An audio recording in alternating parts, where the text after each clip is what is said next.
"You're not even invited," my fiancé's mother said, as they celebrated the rehearsal dinner I paid for. I smiled, turned to the hostess and nodded. 5 minutes later, security cleared the room. The look on her face. Worth every cent. "You're absolutely glowing, darling," Victoria said, her smile so sharp it could cut glass. "Though perhaps a softer lipstick? Red can be so overwhelming on camera." I stared at my reflection in the bridal boutique mirror, watching Sean's mother circle behind me like a predator sizing up prey. The wedding dress. My wedding dress, suddenly felt foreign against my skin. 3 months ago I would have laughed off her comment. Now it felt like another small slice, precise and deliberate.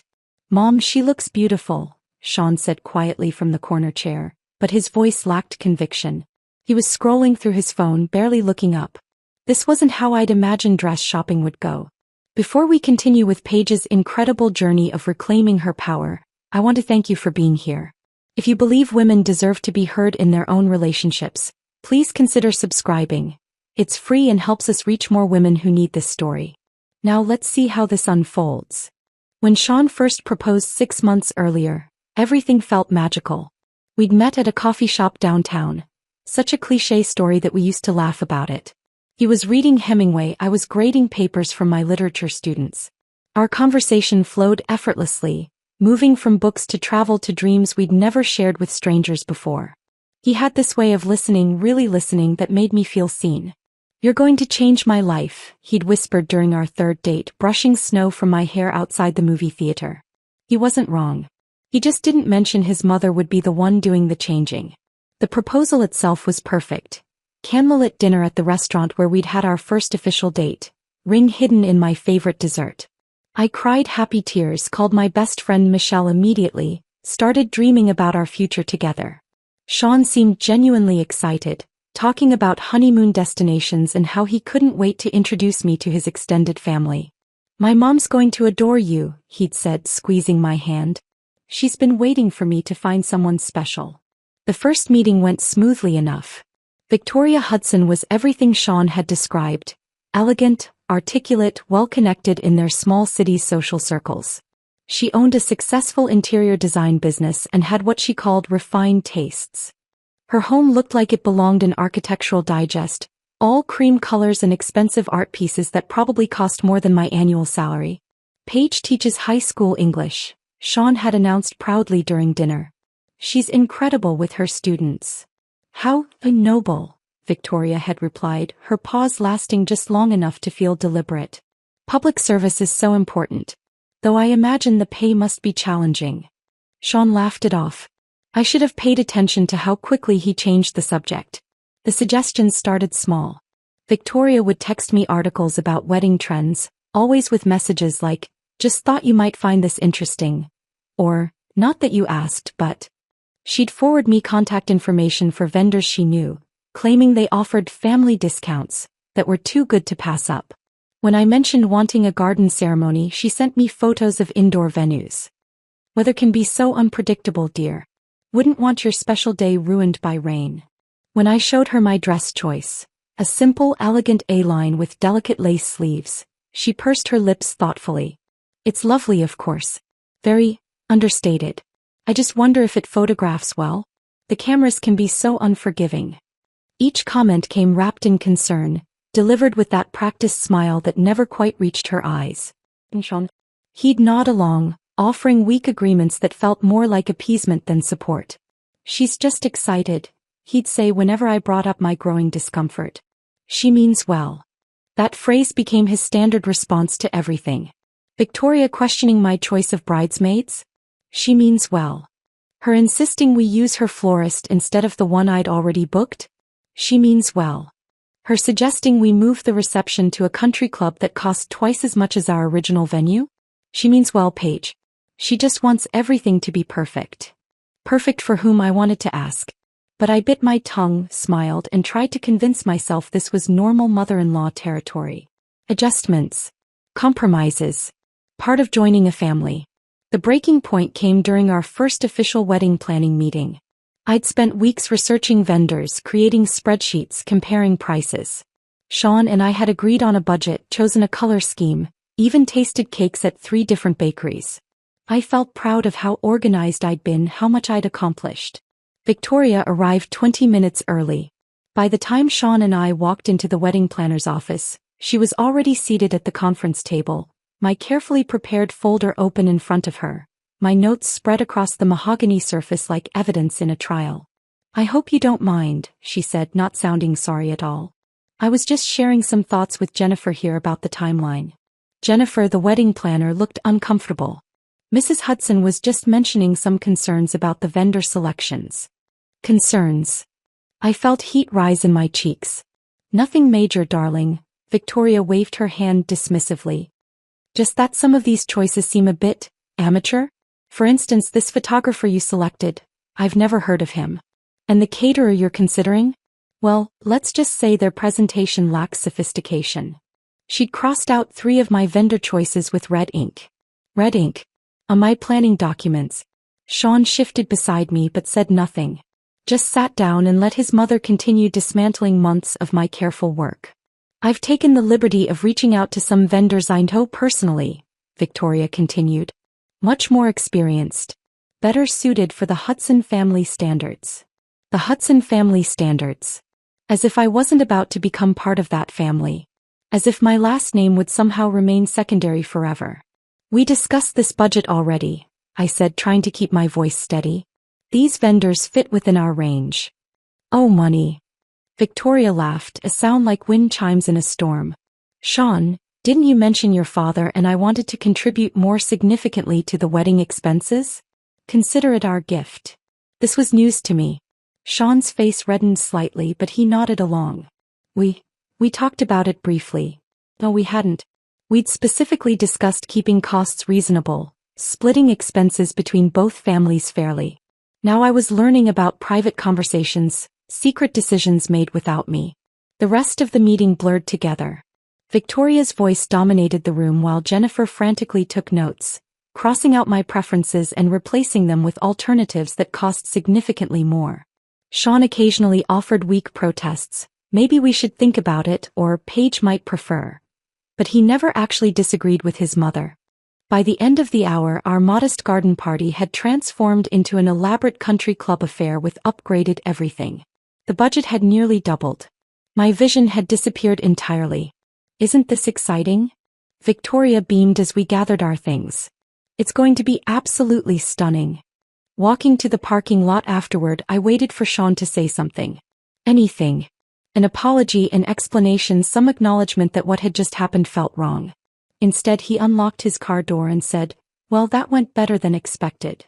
That night, I called Michelle and tried to explain the growing unease in my chest. "Maybe she's just enthusiastic," Michelle had suggested. "Some mothers-in-law are really involved."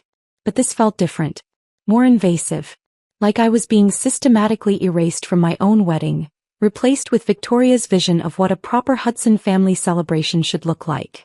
2 weeks later, I discovered just how deep her involvement ran. I'd arrived early at Sean's apartment, planning to surprise him with dinner after his late meeting. Using my key, I let myself in and heard voices from the kitchen. Sean, Victoria, and his sister Amanda. "Needs to understand how things work in this family," Victoria was saying. "Some of her ideas are simply inappropriate for our social circle." I froze in the entryway, hidden by the half-wall that separated the living room from the kitchen. "She's not from here, Mom," Amanda replied. "Maybe she just doesn't know." Exactly my point. That dress she chose, for instance. Far too casual for the venue we've selected. And her friend is maid of honor? I looked her up on social media. Definitely not the image we want in wedding photos. My heart hammered against my ribs. They were discussing my wedding, my choices, my friends, as if I were some kind of problem to be solved rather than the bride. "What do you think, Sean?" Victoria asked. The pause that followed felt eternal. I held my breath, waiting for him to defend me, to shut down this conversation, to remind his mother that this was our wedding, not hers. "You're probably right," he said finally. "Maybe I can suggest some alternatives." I backed out quietly, closing the door with shaking hands. Sitting in my car in his driveway, I stared at the engagement ring on my finger and wondered when exactly I'd become the outsider in my own relationship. The cracks weren't just showing anymore. They were spreading deep fissures that threatened to swallow everything I thought I knew about the man I was supposed to marry. And somewhere in the back of my mind, a small voice whispered that this was only the beginning. 3 weeks before the wedding, my phone buzzed with a text from my college roommate Sarah. "Hey, did something happen?" I got a weird call saying the rehearsal dinner was cancelled for me specifically. I stared at the message, confusion turning into a cold dread. Sarah had been on our guest list since day one. We'd already discussed what she'd wear, where she'd sit, how excited she was to finally meet Sean's family. "What do you mean cancelled?" I typed back, though my fingers felt numb. "Some woman called, said she was the groom's mother, told me there were unexpected budget constraints and they had to cut the guest list. Said you'd understand and would call me later to explain." Budget constraints. I sat in my empty classroom after school staring at that phrase. The same rehearsal dinner that had somehow tripled in cost thanks to Victoria's upgrades, now had budget issues? That evening I brought it up with Sean over dinner. "Why is Sarah no longer invited to the rehearsal dinner?" He paused mid-chew, looking genuinely surprised. "She's not. Your mother called her. Said there were budget constraints." Sean's fork clattered against his plate. I didn't know about that. Let me ask Mom what happened." But when he called Victoria, I heard her voice through the phone, sweet as poison honey. "Oh darling, yes, we had to make some difficult decisions. The venue has capacity limits and family should come first, don't you think?" "But Paige's friends are important too," Sean said weakly. "Of course they are. But Sarah can come to the actual wedding. The rehearsal dinner is really more for immediate family and wedding party members." Except Sarah wasn't the only one who got cut. Over the next few days, I discovered that my former teaching colleague Maria had also received a call. So had my neighbor Mrs. Chin, who'd been like a grandmother to me since I moved to town. 3 of my closest relationships, severed with surgical precision. Meanwhile, Victoria's Bridge Club remained fully intact on the guest list. Women I'd never met who knew nothing about Sean or our relationship, somehow qualified as immediate family, while my chosen family got dismissed. "It's just politics," Sean said when I pressed him about it. "Mom knows these people professionally.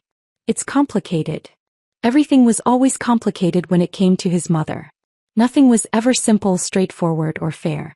The real shock came the following Tuesday. I was grabbing lunch in the faculty lounge when Sean's cousin Jake approached my table. "Hey Paige, quick question about Saturday night. Are you good with Romanos? I know it's not exactly your style, but Victoria seemed really set on it." I nearly choked on my sandwich. Saturday night? The rehearsal dinner? At Romano's Italian? This Saturday? My mind went blank. Romano's was an upscale restaurant downtown that I'd never even been to. More importantly, I knew nothing about any plans for this Saturday. "Jake, can you tell me more about what you know?" His face shifted, confusion replacing casual conversation. "Oh no. Did I just mess something up? I got this group email yesterday with all the details. Time, location, parking instructions. I assumed you were copied." Group email. Planning my own rehearsal dinner through group emails I wasn't included in. Jake pulled out his phone, scrolling through messages. "Here it is. Sent Monday night. Has like 20 people on it." He showed me the screen and my stomach dropped. The email was from Victoria's account, with subject line, "Rehearsal dinner final details, Hudson/Morrison wedding." Every important person in Sean's life was copied. His groomsmen, aunts, uncles, cousins, family, friends. The only person missing from the recipient list was Morrison. Me. The bride. "This is probably just an oversight," Jake said quickly, seeing my expression. "I'm sure." "It's fine," I interrupted, though nothing felt fine. "Thanks for letting me know." That evening, I confronted Sean with screenshot evidence of the email Jake had shown me. "You weren't included in planning emails for our rehearsal dinner," I said, keeping my voice level. "Care to explain?" Sean's face flushed red. "Mom was just trying to handle the logistics. She knows you're busy with work and wedding prep." "I offered to plan this dinner, Sean. I offered to pay for it. Instead, I'm finding out about my own event from your cousin in a school cafeteria. It's not that big a deal." "Not that big a deal?" My voice cracked. "Your mother is planning an event in my honor that I know nothing about at a restaurant I've never heard of, with people she chose instead of people I wanted there." Sean ran his hands through his hair. a gesture I used to find endearing but now recognized as his go-to move when avoiding difficult conversations. "Mom already booked it," he said finally. "The deposit's paid. It's just easier to go with her plan at this point." Easier. Always easier to accommodate Victoria than to stand up for me. "Sean, this was supposed to be our celebration. Our friends and family coming together before our wedding. How is it easier to exclude me from planning my own party?" "You're not excluded. You'll be there." "As what? A guest?" "At my own rehearsal dinner." He didn't answer, which was answer enough. Saturday night arrived with unusual October warmth. I spent an hour choosing what to wear, finally settling on a soft blue dress that Sean had once said made my eyes look like ocean glass. I wanted to look beautiful, confident, like someone who belonged at her own celebration. Walking into Romano's felt like entering enemy territory. The restaurant was elegant in that old-money way Victoria preferred. Dark wood, dim lighting, expensive wine displayed like trophies. I could smell garlic and rosemary, hear laughter echoing from the private dining room they'd reserved. The hostess, a young woman with kind eyes, greeted me at the entrance. "You must be here for the Hudson party? Right this way." As we approached the dining room, I could see through the glass doors. Victoria sat at the head of a long table, holding court like the queen she'd always imagined herself to be. She was telling some story that had everyone laughing, gesturing dramatically with her wine glass. Sean sat to her right, nodding along. His groomsmen flanked the table along with his aunts, uncles and several people I didn't recognize. The bridge club women were there, of course, clustered together like a small army of judgment. I paused at the threshold, taking in the scene. This should have been our moment. Sean and me, surrounded by people who loved us both, celebrating the life we were about to build together. Instead, it looked like a family reunion I'd accidentally crashed. The hostess opened the door and conversations gradually died as heads turned toward me. The silence stretched, awkward and heavy. Victoria's eyes found mine across the room. Her smile never wavered, but something cold flickered behind it. "Oh," she said loud enough for everyone to hear. "You're not even invited." The words hit like a physical blow. 20 pairs of eyes stared at me, some confused, some embarrassed, some clearly entertained by the drama unfolding. I waited for Sean to speak up, to clarify, to stand up for me. He opened his mouth, then closed it, looking between his mother and me like a child caught between divorced parents. No one else moved. No one challenged Victoria's statement. They just watched, waiting to see what would happen next. My heart pounded so hard I was sure everyone could hear it. Heat flooded my cheeks, but something strange happened in that moment of humiliation. Instead of crumbling, instead of fleeing, I felt a sudden, crystalline clarity. I smiled. Not a fake smile, not a polite smile, but a genuine expression of someone who had just realized exactly where she stood and exactly what she needed to do about it. I turned to the hostess, who had witnessed the entire exchange with wide, sympathetic eyes. "Now," I said softly. She nodded once, understanding passing between us like a secret handshake. The look of confusion that crossed Victoria's face was absolutely priceless. The hostess disappeared through a side door, and for 30 seconds the dining room remained frozen in confused tableau. Victoria's mouth hung slightly open, her wine glass suspended mid-air.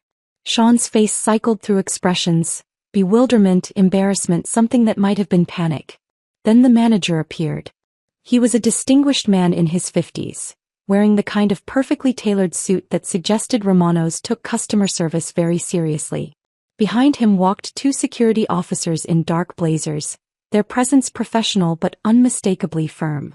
"Ladies and gentlemen," the manager said, his voice carrying the authority of someone accustomed to handling delicate situations. "I apologize for the interruption, but we need to ask everyone to gather their belongings and relocate to our main dining area. We have tables prepared for you there."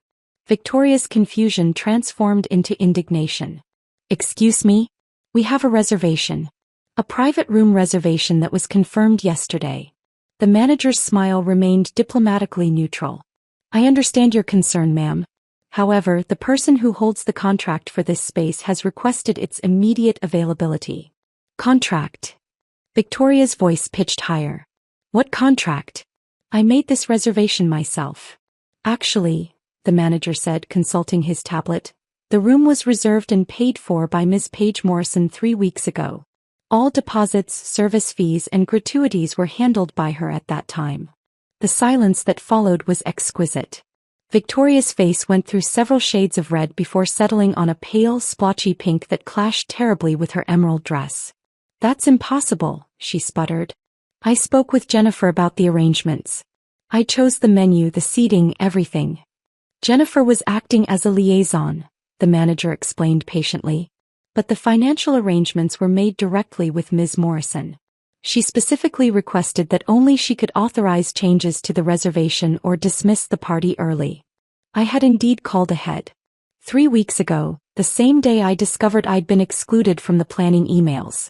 While Victoria was busy orchestrating her perfect family gathering, I'd been making my own arrangements with Romano's management.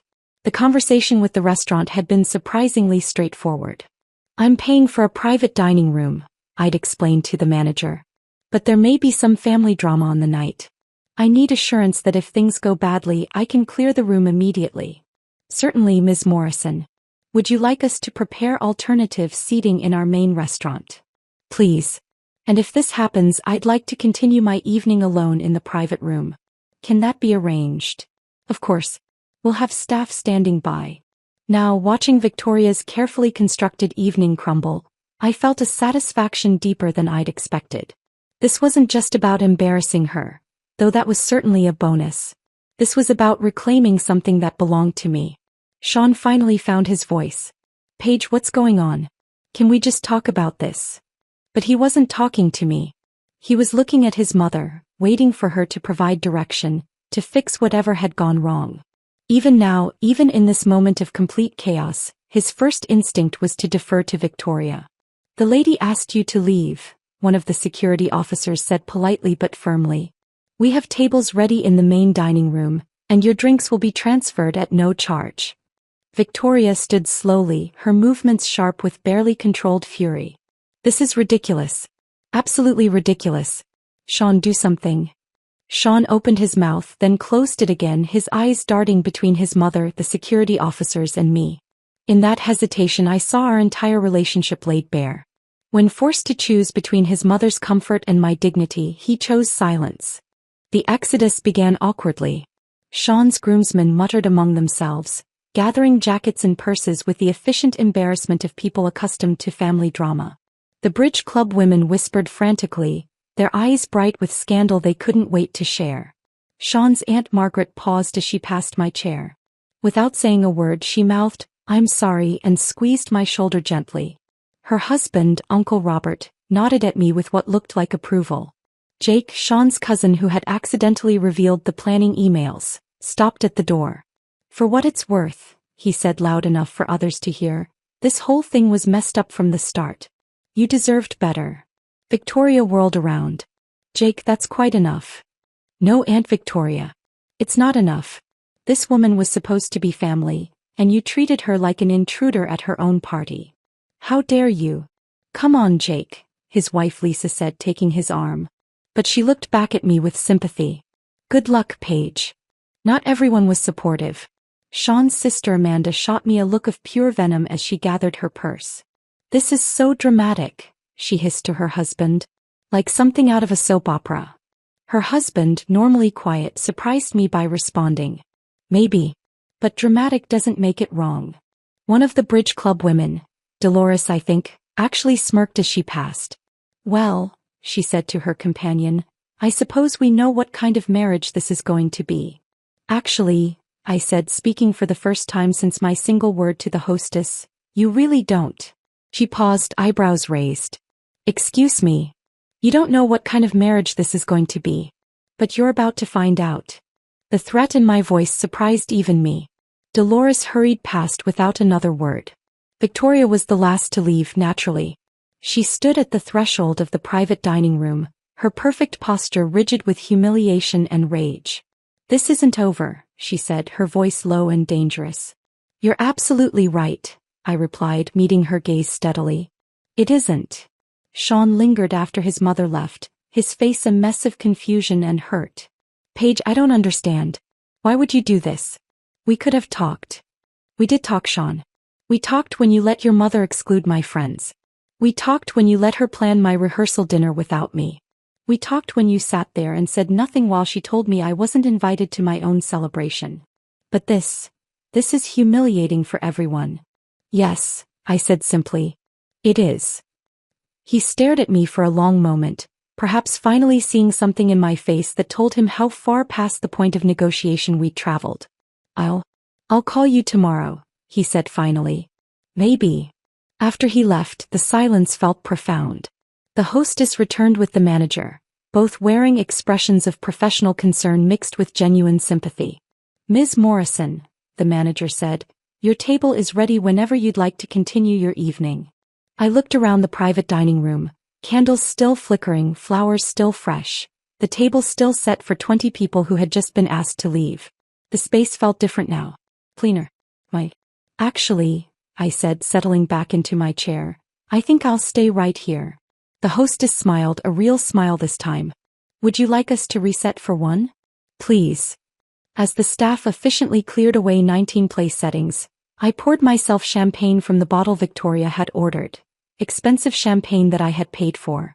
The golden liquid caught the candlelight, sparkling like liquid jewelry. For the first time in months, I wasn't performing for anyone. Wasn't trying to fit into someone else's vision of who I should be. Wasn't walking on eggshells around Victoria's opinions or Sean's weak protests. I was just Paige, sitting alone in a beautiful room, about to enjoy an excellent dinner that I had chosen and paid for. The steak when it arrived was perfect. The steak had been perfect, but the silence afterward was even better. I drove home that night with the windows down, October air rushing through my hair, feeling more alive than I had in months. My phone sat silent in my purse. No frantic texts from Sean, no apologetic calls, no desperate voicemails trying to explain away what had just happened.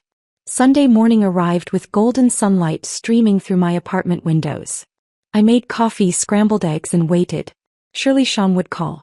Surely he'd show up with explanations, apologies, maybe even some newfound backbone regarding his mother. He didn't. Sunday turned into Monday. Monday became Tuesday. My phone remained stubbornly quiet except for work calls and a few texts from concerned friends who'd heard rumors about something happening at the rehearsal dinner. Wednesday afternoon Jake called. Paige? Paige Jake. Sean's cousin? From the other night. Hi Jake. I was grading papers in my classroom, red pen poised over another essay about symbolism in Romeo and Juliet. I wanted to check on you. That whole thing at Romano's was, well, it was pretty intense. That's one way to put it. Yeah. He paused. Listen, I probably shouldn't be telling you this, but I think you should know. Victoria's been calling family members. She's telling everyone that you had some kind of breakdown, that you canceled the wedding yourself. The red pen slipped from my fingers, leaving a small mark across someone's analysis of the balcony scene. What exactly is she saying? That you've been under a lot of stress with work and wedding planning. That Saturday night was the final straw, and you decided you weren't ready for marriage. She's making it sound like you're having some kind of mental health crisis. A bitter laugh escaped my throat. Of course she is. The thing is, Paige, most of us who were there know that's not what happened. But Victoria's version is spreading to people who weren't in that room. She's good at this, making herself look like the victim. What about Sean? What's he saying? Another pause. That's the thing. He's not saying much of anything. Just that you two need some space to figure things out. Space. After 3 days of complete radio silence, Sean was telling people we needed space. That evening, I discovered just how thorough Victoria's damage control campaign had become. My phone buzzed with a Facebook notification. Someone had tagged me in a post. Curious, I opened the app. Victoria had posted a photo from Sunday brunch. She was wearing a cream-colored dress that looked suspiciously bridal, sitting at an elegant table with several women I recognized from the Bridge Club. The caption read, "Sometimes life doesn't go as planned, but we keep celebrating love anyway. #family first, #resilience, #never give up." The comments were a masterclass in passive-aggressive sympathy. So sorry to hear about the wedding troubles, Victoria.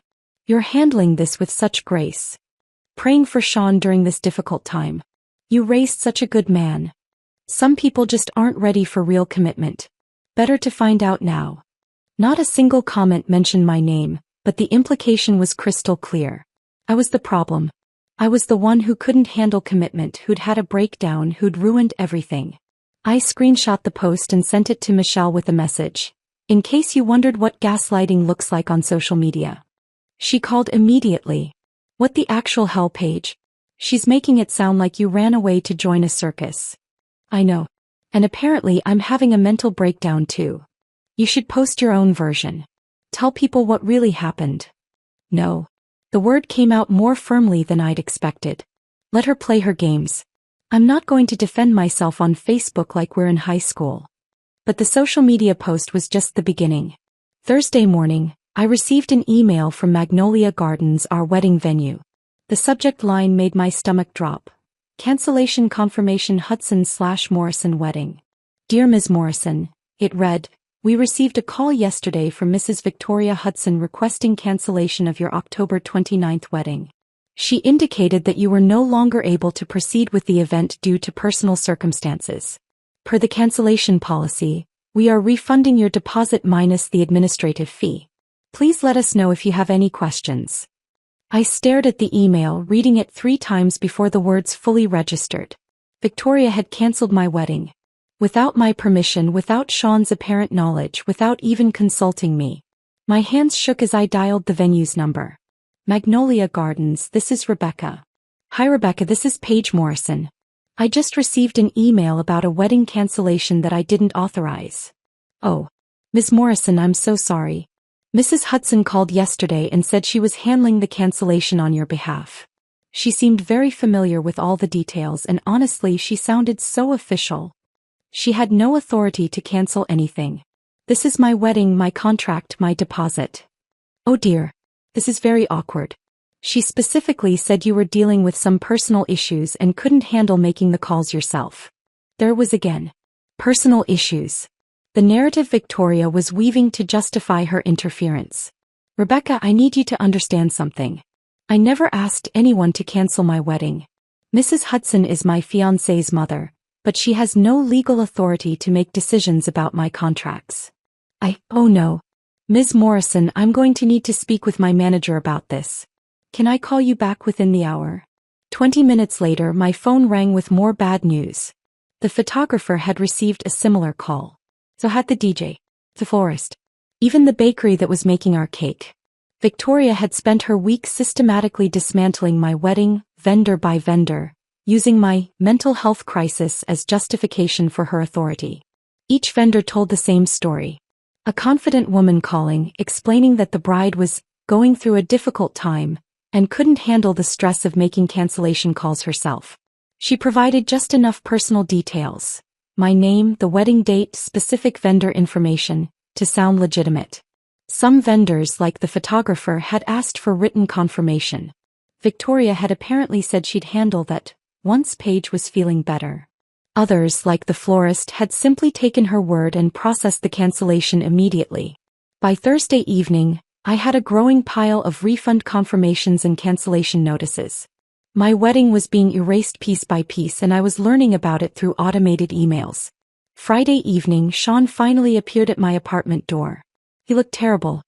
His usually perfect hair was disheveled, his dress shirt wrinkled, his eyes red-rimmed with exhaustion.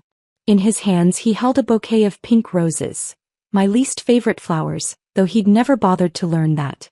Paige, we need to talk. I stood in my doorway, not inviting him in. Do we? I know you're angry about Saturday night, but this has gone too far. Canceling our wedding? Really? I didn't cancel our wedding, Sean. Your mother did. His face crumpled with confusion. What are you talking about? Mom said you called all the vendors yourself. Your mother lied. I pulled out my phone, showing him the email from Magnolia Gardens. She called them. She canceled everything. She told them I was having a breakdown and couldn't handle making the calls myself. Sean read the email, his face growing paler with each line. This can't be right. Mom wouldn't do this. Your mother has been planning my exit from your life since the day we got engaged. Saturday night was just the final performance. Paige, please. I know things got out of hand, but we can fix this. We can book everything again. Maybe have a smaller wedding, something simpler. Simpler. I almost laughed. Like your feelings for me? That's not fair. Isn't it? Sean, your mother told me I wasn't invited to my own rehearsal dinner and you said nothing. She canceled my wedding without my permission and you believed her story that I did it myself.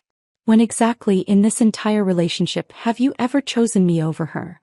He opened his mouth to answer, then closed it again. We both knew the answer. I love you, he said finally, as if that solved everything. Do you love the idea of me? The version of me that your mother might eventually approve of. We can work through this. Couples therapy maybe. We can learn to communicate better. I took the roses from his hands, their cloying scent making me slightly nauseous. Sean, I need you to leave. Paige. Leave. Now. After he left, I sat on my couch with his roses in my lap and my laptop balanced on the arm of the chair. The cursor blinked in an empty document as I considered what to type. Finally, I created a new file and titled it simply, The List. Victoria wanted to play games? She wanted to manipulate and control and gaslight her way through my life? Fine. But she'd made one crucial mistake. She'd underestimated exactly how thorough I could be when I set my mind to something. And unlike her, I had receipts. The first item on the list was surprisingly simple. Sell the dress. I pulled it from my closet Saturday morning, still encased in its protective garment bag. The ivory silk that had once made me feel like a princess now looked foreign, like clothing meant for someone else entirely. Which I realized it had been. The listing went live on Still White at 2 p.m. Never worn designer wedding gown, size 8, ivory silk with delicate lace sleeves. Selling due to change of heart about traditional weddings. Within hours, messages flooded my inbox. But one stood out immediately. Hi. I love your dress. My fiancé and I are eloping in Vegas next month. Something small and fun, just us. Your dress would be perfect. Would you consider $800? I know it's below asking, but we're on a tight budget and this would make our little ceremony feel magical. Her name was Carmen and her enthusiasm bubbled through the screen. She sent photos of herself and her partner, both grinning widely in hiking gear, clearly the type of couple who'd choose adventure over convention. It's yours, I typed back. For $600. And Carmen, I hope your Vegas wedding is everything you dream it will be. When Carmen picked up the dress the following Wednesday, she tried it on in my bedroom. The transformation was instant. She glowed in a way I never had wearing it. It's perfect, she breathed, spinning in front of my mirror. I can't believe someone didn't marry you in this dress. Their loss, honestly. Actually, I said, watching her face light up, I think it found its way to exactly the right person. After Carmen left, I opened my laptop and made another addition to the list. Magnolia Gardens. The venue coordinator, Rebecca, answered on the first ring. Ms. Morrison. I'm so glad you called. We've been feeling terrible about that whole cancellation mix-up. How can we make this right? Actually, Rebecca, I'd like to book the venue again. Not for a wedding, for something else entirely. Of course. What kind of event? A celebration dinner. October 29th, the original date. For about 15 people. Absolutely. We'd be honored to host your celebration. The guest list wrote itself. Sarah, my college roommate who'd been unceremoniously uninvited. Maria from school. Mrs. Chen, my neighbor. Michelle, obviously.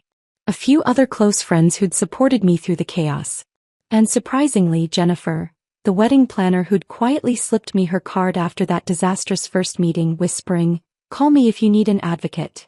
The theme came to me while browsing boutiques downtown. Liberation. No pastels, no soft florals, no demure anything. I bought a red dress, bold, unapologetic red that made my skin glow and my confidence soar.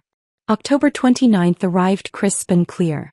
Walking into Magnolia Gardens felt like returning to reclaimed stolen territory. The same gorgeous space that Victoria had tried to commandeer now belonged entirely to me. You look absolutely radiant, Jennifer said, greeting me at the entrance. This is exactly what you needed. The dinner was everything the rehearsal dinner should have been. Real conversation, genuine laughter, friends who celebrated my choices instead of questioning them. Sarah raised her glass during dessert. To Paige, who showed us all what it looks like to choose yourself. To liberation, I replied, and 15 voices echoed the toast. I'd hired a photographer, not for a traditional album but for something more powerful. The photos captured pure joy, Me laughing with friends, raising champagne glasses, cutting into a cake that read "Here's to new beginnings" in elegant script. That night I posted one photo to social media. No long explanation, no dramatic captions. Just me in my red dress, surrounded by people who genuinely loved me, with the simple title, "The Dinner That Was Really Mine." The response was immediate and overwhelming. Comments poured in from strangers. "You're a legend. This is iconic. Queen energy. Every woman needs to see this." But the private messages surprised me most. Women sharing their own stories of cancelled weddings, controlling in-laws, relationships where they'd lost themselves. One message particularly stuck with me. "I was supposed to get married next month, but my future mother-in-law has taken over everything. Your post gave me courage to postpone and figure out what I actually want. Thank you for showing me it's okay to choose myself." That's when the idea crystallized. 3 weeks later, I registered the business. Second Chance Celebrations LLC. The tagline came naturally, helping women reclaim their stories, one celebration at a time. My first client found me through Instagram. Rebecca, ironically the same name as the venue coordinator, had postponed her wedding after discovering her fiancé had been letting his mother make decisions without consulting her. "I don't want to give up on celebrating," she told me during our initial consultation. "I just want to celebrate the right things." We planned an Independence Day party for her 30th birthday, complete with friends who'd supported her through the breakup and a cake shaped like a phoenix. The photos from that event became the foundation of my portfolio. Word spread quickly through networks of women who understood. Brides who'd been sidelined in their own weddings. Divorcees ready to celebrate their freedom. Women who'd chosen to leave relationships that diminished them. Each celebration was different, but they all shared the same energy. Women choosing themselves, often for the first time. The business grew organically. A feature in the local lifestyle magazine. Social media posts that resonated beyond my immediate circle. Referrals from satisfied clients who wanted their friends to experience the same liberation. 6 months after my liberation dinner, I was booked solid through the following summer. The letter from Sean arrived on a Tuesday, forwarded from my old address. His handwriting on the envelope looked smaller than I remembered, less confident. "Dear Paige," it began. "I hope you're happy now." He was engaged again, he wrote. To someone named Catherine who worked in Victoria's social circle. A junior partner at her interior design firm, appropriately impressed by the Hudson family legacy. The wedding would be small, traditional, everything his mother had always wanted. "I see your business is doing well," he continued. "Mom showed me the article about you in the magazine. She says you're helping women make impulsive decisions about their relationships."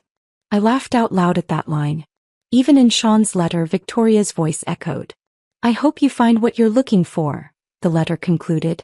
"I hope you're happy now." I was genuinely, completely, unapologetically happy. That evening I treated myself to dinner at Romano's, the same restaurant where everything had changed. The manager remembered me, seating me at a beautiful table by the window where I could watch the city lights flicker to life. As I raised my wine glass in a private toast to the woman I'd become, my phone buzzed with a message from a potential new client. "Hi Paige, I found your business through a friend. I just called off my wedding because I realized I was planning my mother-in-law's dream day, not mine. Can you help me plan a celebration that's actually about me?" I smiled, typing back, "Absolutely. Let's reclaim your story." The future stretched ahead, bright with possibility and entirely my own. The future stretched ahead, bright with possibility and entirely my own. But some stories require a proper ending, and Victoria Hudson had always been meticulous about details. My involvement with her downfall began accidentally, through a client consultation 6 months after Sean's letter arrived. The woman sitting across from me in my office was familiar, though I couldn't place her immediately. "I'm Diana Patterson," she said, extending a manicured hand. "I believe you know my story, or part of it." The recognition hit like lightning. Diana had been one of Victoria's Bridge Club companions, one of the women at that disastrous rehearsal dinner who'd whispered and smirked as I stood humiliated. "I owe you an apology," Diana continued, her voice steady but carrying an undercurrent of regret. "What happened that night was unconscionable. I should have spoken up." "Why didn't you?" Diana's laugh was bitter. "Because I was terrified of becoming Victoria's next target. You see, I've been on the receiving end of her particular brand of social warfare before. Over the next hour, Diana unfolded a story that made my own experience seem almost gentle. Victoria had systematically destroyed Diana's daughter's engagement to a prominent local family, spreading rumors about financial instability and social inadequacy until the relationship crumbled. The young woman had spiraled into depression, eventually moving across the country to escape the whispers. Victoria controls information like currency, Diana explained. She knows exactly which details to share, when to share them, and with whom. She's built an empire on other people's secrets and insecurities. Why are you telling me this? Because I'm not the only one she's hurt. And I think it's time someone did something about it. Diana wasn't wrong. Over the following weeks, I began hearing similar stories from unexpected sources. A florist who'd been blacklisted from Victoria's social circle after refusing to inflate prices for her events. A caterer whose business had nearly collapsed after Victoria spread rumors about food poisoning at a party. A young photographer who'd been excluded from high-profile weddings after capturing an unflattering candid shot of Victoria at someone else's celebration. The common thread was always the same: Victoria's need for absolute control, and her willingness to destroy anyone who threatened that control. The opportunity for justice arrived through Jennifer, my wedding planner turned friend, who'd maintained connections in Victoria's world despite our association. She's in trouble, Jennifer told me over coffee one Tuesday morning. The annual Children's Hospital Gala, her signature event, is hemorrhaging sponsors. Victoria had been chair of the hospital's fundraising committee for 8 years, wielding the position like a social scepter. The gala was her crown jewel, the event that cemented her status as the city's premier hostess. What kind of trouble? 3 major sponsors pulled out this month. Word is getting around about her methods. People are tired of being bullied into participation. I stirred my latte thoughtfully. How much are they short? About $50,000. Without that funding, they'll have to cancel this year's event. The hospital really needs that money. It funds their children's art therapy program. That evening I made some calls. Diana connected me with 2 other women Victoria had targeted. Jennifer provided contact information for several vendors who'd been mistreated. Within a week, I had a clear picture of Victoria's network of enemies, and they were more numerous than I'd imagined. The plan formed organically. We didn't need to actively destroy Victoria. We simply needed to stop propping her up. One by one, sponsors who'd supported her events out of social obligation quietly withdrew their commitments. Vendors who'd tolerated her impossible demands started declining her business. The foundation of fear and obligation that supported her social empire began cracking. 2 weeks before the gala, Victoria's assistant called the hospital's development office in a panic. They were facing a significant shortfall and needed to find emergency funding or cancel the event entirely. That's when I made my move. Children's Hospital Development Office. This is Marcus. Hi Marcus, this is Paige Morrison from Second Chance Celebrations. I heard through the grapevine that the annual gala might need some last-minute funding support. Ms. Morrison. Yes, we're in a bit of a challenging situation. Are you interested in sponsoring? Actually, I'd like to offer a major donation. $50,000, to ensure the event goes forward as planned. The silence on the other end was profound. Ms. Morrison, that's incredibly generous. We would be so grateful. I do have one condition. As the primary sponsor, I'd like naming rights for this year's event. Of course. What would you like the gala to be called? The Paige Monroe Foundation for Dignity Annual Children's Hospital Gala. I could hear Marcus typing. That's beautiful. The Paige Monroe Foundation for Dignity. May I ask what your foundation focuses on? Supporting women who've experienced social bullying and helping them reclaim their power. The contracts were signed within 24 hours. Victoria, faced with canceling her signature event or accepting anonymous funding from an undisclosed donor, chose preservation of her social standing over pride. She never bothered to read the fine print. The night of the gala, I arrived fashionably late, wearing a midnight blue gown that cost more than my first car. The ballroom looked stunning. Victoria's aesthetic sense had never been questionable, only her methods. But as guests approached the entrance, they couldn't miss the elegant banners displaying the Paige Monroe Foundation for Dignity Annual Children's Hospital Gala, in gold lettering. I watched from across the room as Victoria spotted the signage. Her face went through a fascinating progression of emotions: confusion, recognition, horror, and finally, a kind of frozen panic as she realized the implications. The master of ceremonies, unaware of the underlying drama, announced the evening's major sponsor with enthusiasm. "We're incredibly grateful to the Paige Monroe Foundation for Dignity, whose generous contribution made tonight's celebration possible." Victoria, standing at the podium, prepared to give her traditional welcome speech, visibly choked. The microphone caught a strangled sound that might have been surprise or rage. She attempted to recover, but her carefully practiced speech had been derailed by the introduction she hadn't expected. Someone in the audience, I never discovered who, recorded the moment and sent me the video later. Watching Victoria's composure crumble in real time was more satisfying than I'd anticipated. The cease and desist letter arrived 3 days later, delivered by a law firm whose letterhead screamed expensive intimidation. Victoria demanded I remove my foundation's name from the event and accused me of fraudulent misrepresentation. I responded by sending her a copy of the contract she'd signed through the hospital's development office, with my signature and foundation information clearly visible. She had approved everything, agreeing to naming rights without bothering to investigate the donor's identity. "No legal recourse available," my attorney confirmed after reviewing the documents. She signed willingly and accepted the funds. The contract is ironclad. I never married again, though not for lack of opportunities. My business flourished, my foundation grew, and I discovered that independence suited me far better than compromise ever had. Years later, women still approach me at events, some recognizing me from social media, others referred by friends who'd found their own strength through my work. Each conversation reminds me that choosing yourself over social expectations isn't just personal liberation, it's revolution. Victoria eventually moved to another city, her influence diminished by too many burned bridges and broken alliances. Sean and Catherine divorced within 3 years. Apparently, Victoria's involvement in their marriage proved as toxic as it had been in ours. I kept the video of Victoria's gala speech on my phone, not out of cruelty but as a reminder. Sometimes the best revenge isn't dramatic confrontation or public humiliation. Sometimes it's simply building something beautiful from the ashes of what others tried to destroy, then watching them realize they never had the power they thought they wielded.